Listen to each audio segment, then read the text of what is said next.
Miles northeast of downtown Kansas City, an underground giant has bored itself into the side of Bethany Falls Ledge along the Missouri River. Its name is Subtropolis.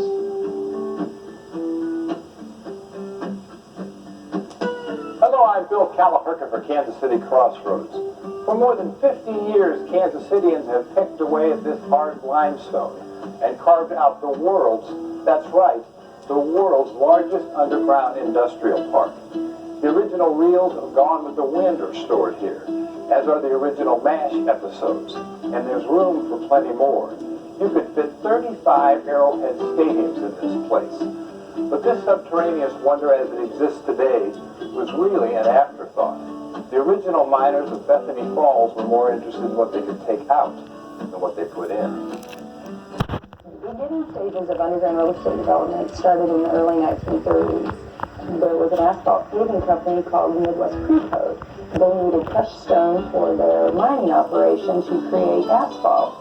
There was a resource along the Missouri riverbeds. The Bethany Falls limestone, ledge of limestone, was a very hard limestone, which was good for the crushed stone that they needed. We began laterally mining into the side of the limestone block in 1945.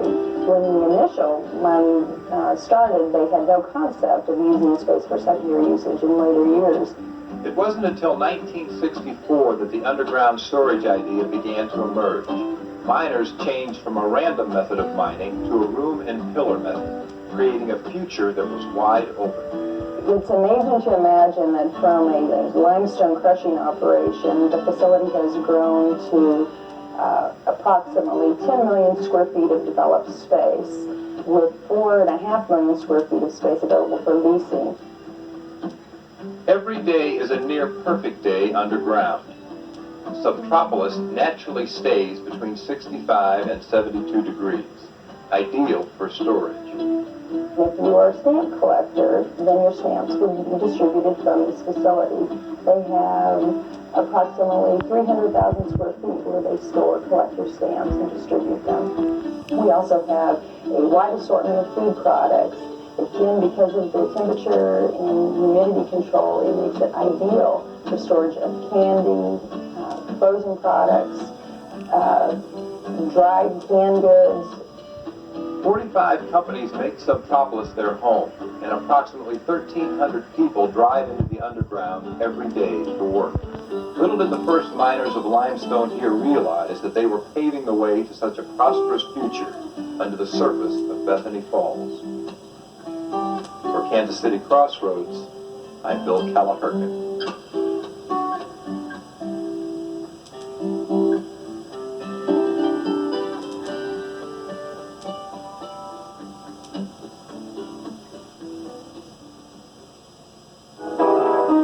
Walking through these doors is like walking back in time to an era when craftsmen lovingly created these jewels of living light. Hello, I'm Bill Kalahurka for Kansas City Crossroads. Here in the River Market, we find a story about a remarkable lady who is sometimes called Kansas City's Queen of Stained Glass.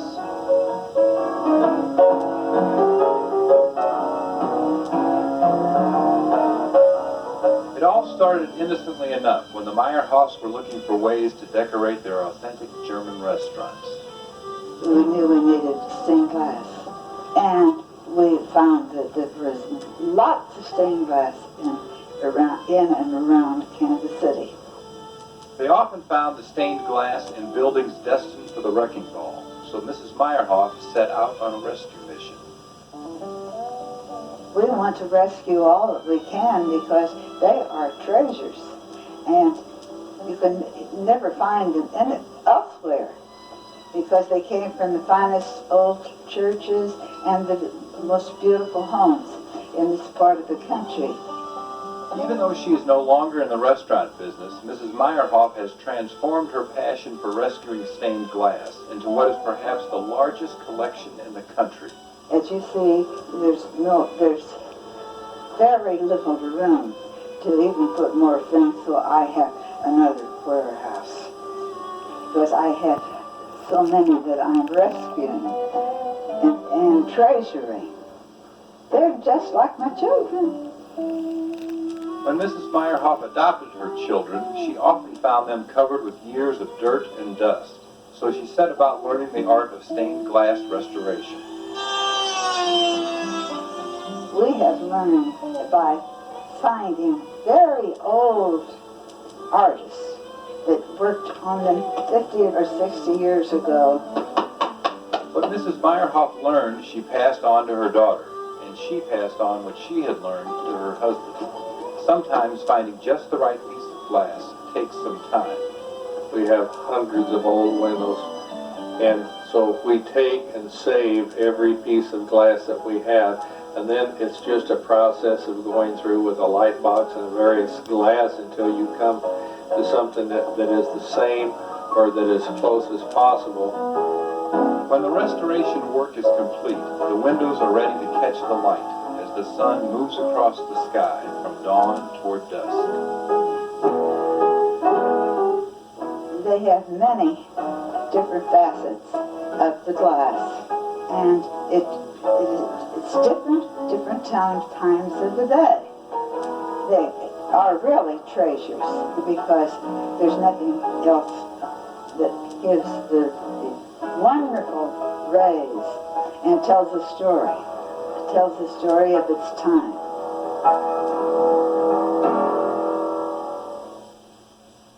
Harry Truman called him, quote, the best damn painter in America.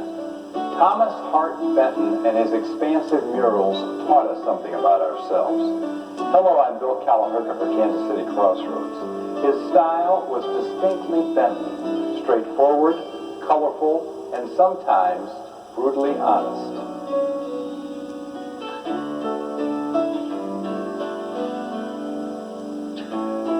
For much of his life, Thomas Hart Benton called Kansas City home. He was an American scene painter, and at that time, in the 1930s, middle 30s, the scene painters, the realistic painters were not in vogue. This new abstractionism had arisen, and Benton was in lure with those people. And so he finally decided to give up New York, and that's why they moved here and came back here. His studio in the Valentine neighborhood welcomed friends who shared an appreciation of his unpretentious manner and his salty wit. Looked very much like it does today. They didn't disturb it much. It would smell of turpentine and his paints. You can see all these brushes are still here. Using those brushes to paint America the way he saw it, Benton achieved worldwide acclaim. Because fame came to him early and late, and he wore it simply as a plain and sometimes prickly garment, sometimes bourbon stained, but never starchy. The greatest thing I think that ever happened to him was his wife. He married a native-born Italian, Rita Piacenza. She husbanded the fires of his genius in his life and took care of him. I don't think he would have amounted to become a great painter if it hadn't been for her. In addition to his skills as a painter, Benton played a mean harmonica. He was an amazing harmonica player. He, in fact, invented a method of scaling harmonica music on 4 or 5 lines, and then he had these little symbols which represented inhaling or exhaling, and there were notes of the scale, and it's known as Benton's harmonica music. Benton is probably best remembered for capturing the heart of America and his native Missouri. He disdained without malice high society, which he likened to, quote, froth on a glass of beer, close quote. But he deeply loved what he called the solid underneath layer of common folk and his fellow man. And through his remarkable, multifaceted genius, he portrayed for all of us these wondrous images on canvas, on paper, on stone, and in figures of clay and bronze. That was Thomas Hart Benton.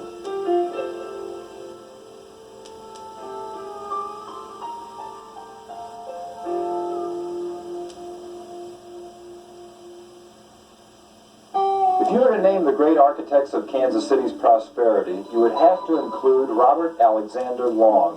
After all, he provided the framework for almost every warehouse, factory, and home built in Kansas City in the late 1800s and early 1900s. Mr. Long was a lumber baron who built this mansion as a symbol of his and Kansas City's early success.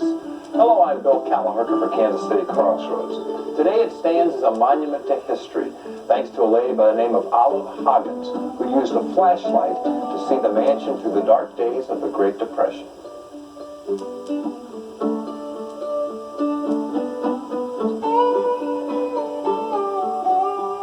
R.A. Long had enjoyed 3 long decades of prosperity, but when the Great Depression hit in 1929, Long struggled to keep his business out of receivership. Their lumber company was, I would say, in a great decline, and therefore they were very upset because they couldn't keep the house. It cost a fortune to heat this house. The house had 15 bathrooms and about 50 rooms, including a bowling alley in the basement. After Mr. Long died in 1934, the mansion on Gladstone Boulevard found itself at its first crossroads, and in 1939, Long's daughters gave the house to Kansas City. To ensure the house did not fall into disrepair, Mrs. Olive Hoggins kept vigil. Olive Huggins came and lived here all by herself. The story is she lived here all alone with a flashlight so the city and nobody else would tear it down or vandalize it. She was protecting the property. And of course at that time nobody had any money to preserve the mansion. But she was persistent. So she had an idea. She thought, well, I'm going to get women of influence in the community, hopefully somebody that has the money and the influence that will save this building. And she did. She enlisted the help of 4 influential women: Mrs. May Reed Porter, Mrs. Lorraine Page, Mrs. Bessie Jones, and Mrs. Wanda Graham. Together, they worked tirelessly to save the building. So for 3 years, they just came out here and did it all on their own. They had stories of people in the neighborhood bringing them lunch because, of course, no place to eat. There was hardly any heat, and they didn't care. They really knew that it was important for Kansas City to have a history museum. The Kansas City Museum proudly opened to the public in May 1940, featuring an extensive American Indian collection. And now, when the museum collections become part of Science City, the mansion on Gladstone Boulevard finds itself at another crossroads, with its next chapter yet to be written. These women had a dream, and the Friends of Corinthian all have the same dream. We would like to bring it back in the original, the way it was. For Kansas City Crossroads, I'm Bill Kalahurka.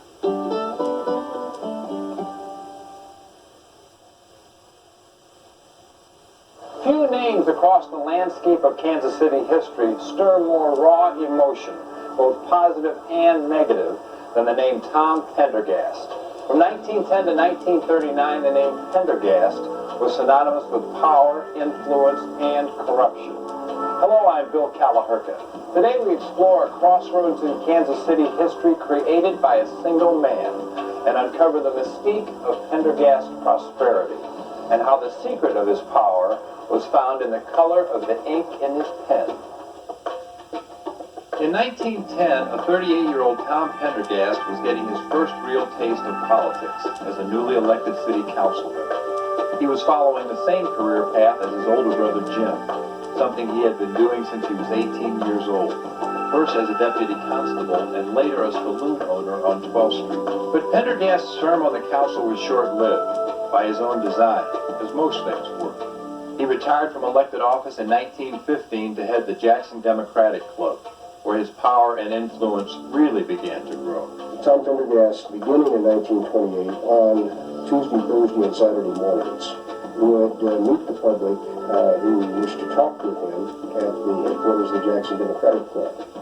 Basically, this was a granting of favors, or in some cases not. Frequently, the requests were for jobs. He would write a note to this person, and if he wrote it in red, that was a signal to everyone at the other end that Tom really would like you to grant this request. If he wrote it in blue, it meant don't grant this request. And if he wrote it in a black pencil, it was, well, you can do it, but it's no favor to me. The people coming in did not necessarily understand the system. because they would get the same favorable kind of recommendation from Pendergast. Regardless, it just might be in a different color of pencil. Pendergast, or Boss Tom as he became known, appeared to be running Kansas City from the second story of a small office at 1908 Main Street. But the reality was, in those days, if you wanted something done in the city for yourself or an improvement to the city or whatever, you knew where to go. Tom Pendergast's office. He had a way of expressing his wishes as demands. By the mid-1930s, Tom Pendergast was the controlling partner in more than 20 businesses, including liquor, concrete that built most of downtown, and a racetrack at which he bet $2 million on horses in 1935, losing $600,000. It was an example both of power corrupting and of power being used effectively, because there were many ways in which the city accomplished things in the 1930s that other cities wished they could accomplish. Tom Pendergast went to prison in 1939 for tax evasion, was out within a year, but died before the end of his 5-year probation on January 26, 1945. For Kansas City Crossroads, I'm Bill Kalahurka.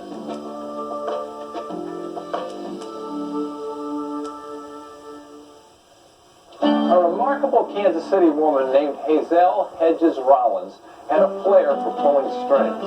With her artistic talents and her passion for puppets, Hazel dedicated her life to children and the wonders of their imaginations. Hello, I'm Bill Kalahurka for Kansas City Crossroads.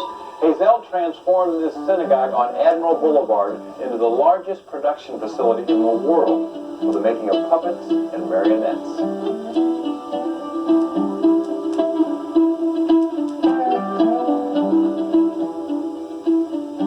Armed with a fine arts degree from KU in 1932, Hazel took a job as a switchboard operator at the Nelson Atkins Museum and began helping with the marionette classes there.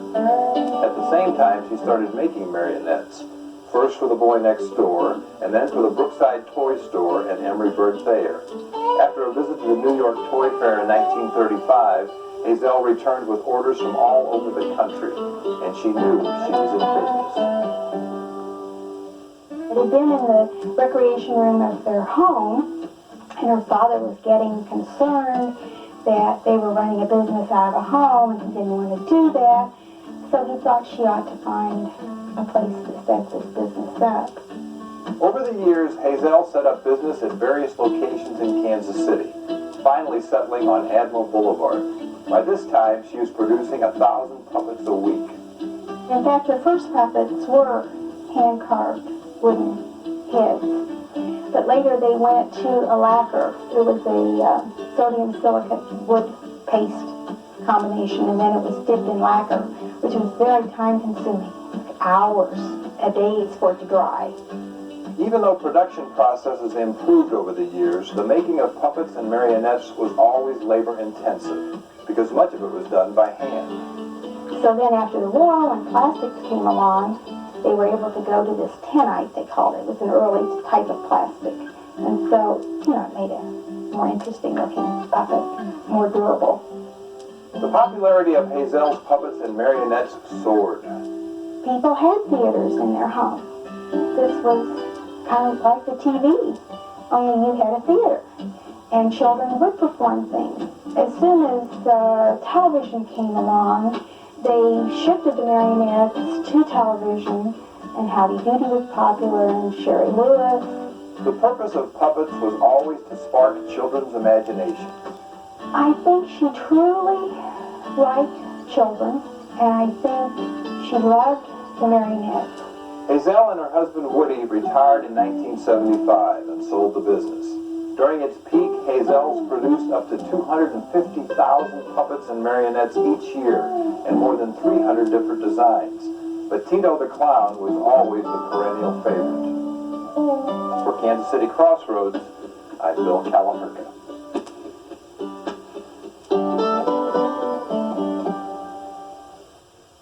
On this piece of land here at Barney Alice Plaza, a miracle was performed in 1900.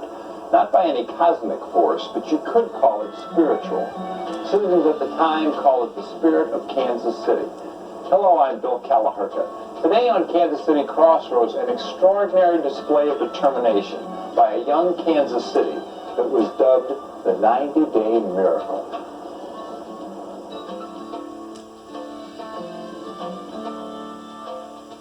In the late 1800s, Kansas City was thinking big. It was already one of 3 major cities in the Midwest and determined to take its place on the national map as a prominent center of trade. An important key to growing Kansas City was to create a gathering place.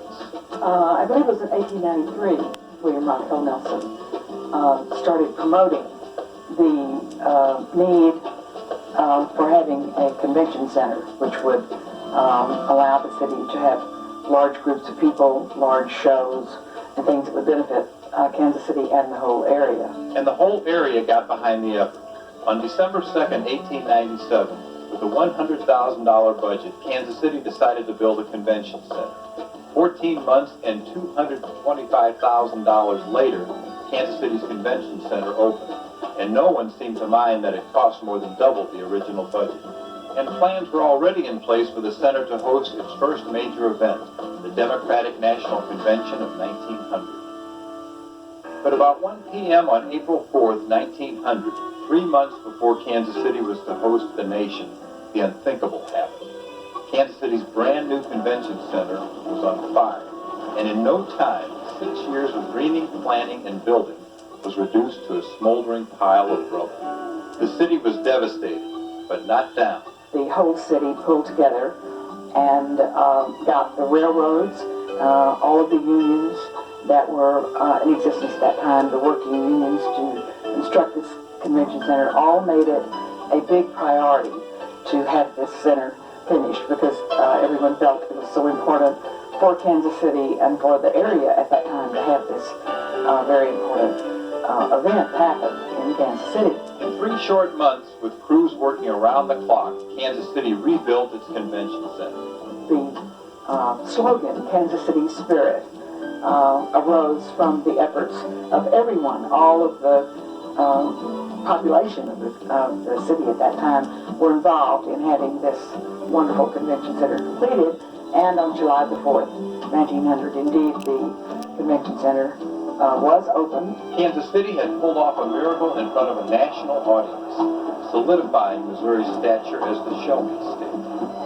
William Jennings Bryan was chosen as the Democratic candidate at the convention, but lost the presidential election to William McKinley. For Kansas City Crossroads, I'm Bill Kalahurka.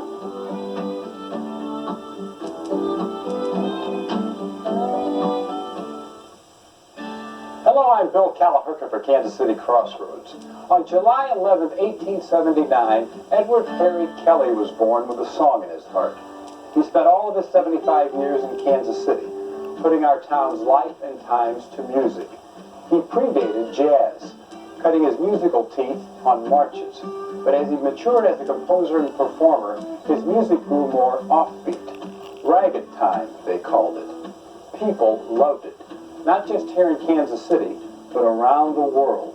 The name E. Harry Kelly was inked in our nation's musical notation as one of the fathers of ragtime.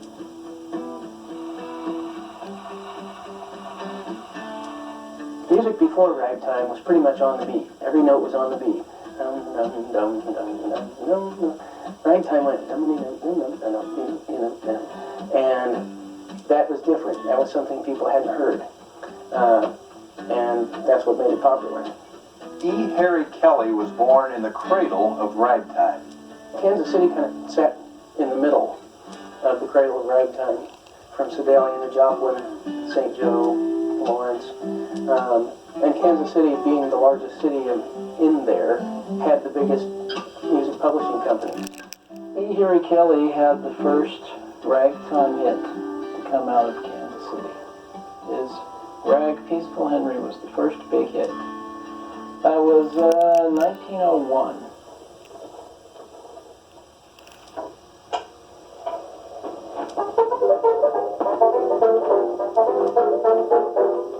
Kelly kept Kansas City's feet tapping with songs about familiar places. Oftentimes, it was places he would play. The Muehlbach was written for the Muehlbach Hotel soon after it opened. Kelly played at the larger nightclubs and the hotels, and did a good job with it. Everybody liked him, and he liked to write pieces for those places because it kind of gave him a footnote to it. He did Kansas for University of Kansas, included the phrase "rock shot Jayhawk." Kelly was the people's musician. If people wanted marches during World War I, he wrote marches. They wanted foxtrots after the war, he wrote foxtrots.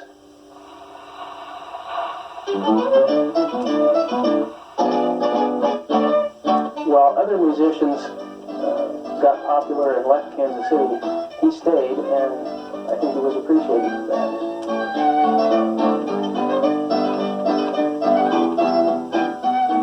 Pieces reflect the time and place. They reflect the Kansas City of the turn of the century.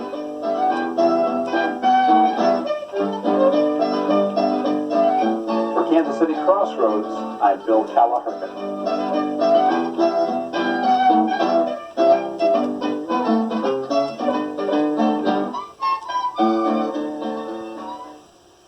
Around the turn of the century, Kansas City was a wide-open town. Prostitution was legal. Saloons and gambling halls were plentiful. But even then, sometimes folks found themselves on the wrong side of the law. Hello, I'm Bill Kalahurka for Kansas City Crossroads.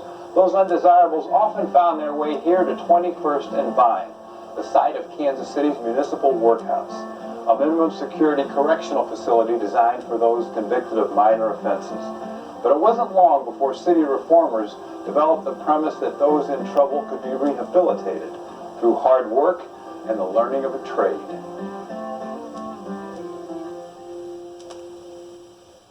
One of the work projects assigned to prisoners was the building of the Kansas City Municipal Farm, located just west of Arrowhead Stadium. Officials at the time believed prisoners would be better served in an environment away from the central city. Opened in 1909, Leeds Farm was self-supporting through the work done by inmates. Growing vegetables taught sound work habits and put food on the table. Inmates also tended the cows at the farm's dairy operation, and they learned how to care for pigs on one of the largest municipal pig farms in the Midwest. So the idea was, let's do positive things with these individuals while incarcerated. Let's help them build their self-esteem. Let's help them learn a trade. There was a machine shop, there was a woodworking shop.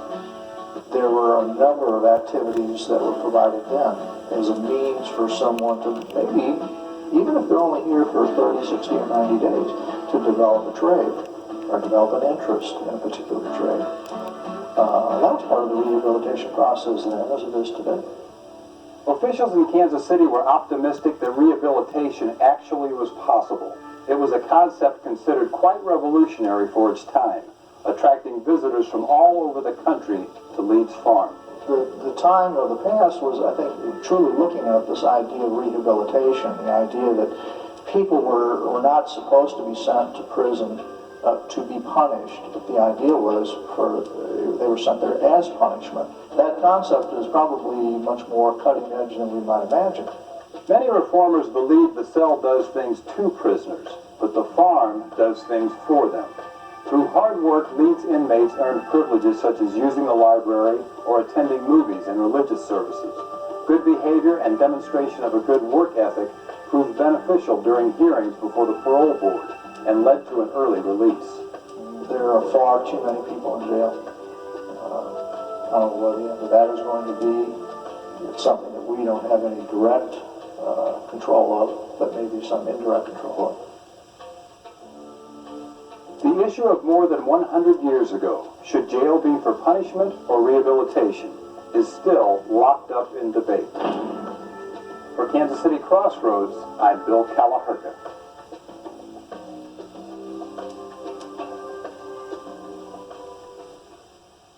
Kansas City Crossroads is a production of NBC 41, proud to bring you the stories of the people and events that have shaped our rich heritage. Kansas City Crossroads is underwritten by Hearst, Marion, Roussel, and Sprint.